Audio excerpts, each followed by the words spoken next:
Hello everyone, চলে এসেছি আজকে একটা নতুন ব্লগ নিয়ে। তো এটা হচ্ছে লক্ষ্মী পুজোর ব্লগ। হ্যাঁ জানি লক্ষ্মী পুজো চলে গিয়েছে, পোস্ট করতে একটু দেরি হয়ে গেল, তার জন্য সরি। পুজোর মাঝখানে ভিডিও করা, ভিডিও এডিটিং, পোস্ট একটু দেরি হয়ে গেল, কিছু মনে করো না।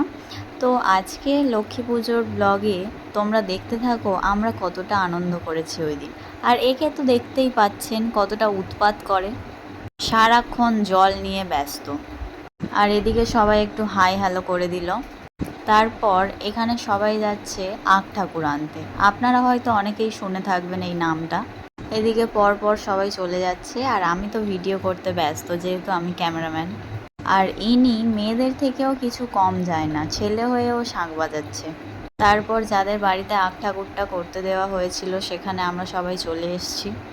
এরপর একে একে যেসব রিচুয়ালসগুলো থাকে সেগুলো কমপ্লিট করে আমরা আখ ঠাকুর নিয়ে চলেও এলাম এদিকে। আর সোহিনী এদিকে প্রদীপ করতে ব্যস্ত, যেহেতু 108টা প্রদীপ বানানোর ছিল তাই ও একাই 108টা প্রদীপ বানিয়ে ফেলেছিল। দেখতেই পাচ্ছেন বেচারি একাই কত কাজ করছে, প্রায় অনেকগুলোই হয়ে গিয়েছিল প্রদীপ করা। আর এদিকে আমরাও একটু কাজ করছিলাম। তো আজকের ব্লগটা এই পর্যন্ত, ভালো লাগলে লাইক করে দেবেন। Tata, bye bye.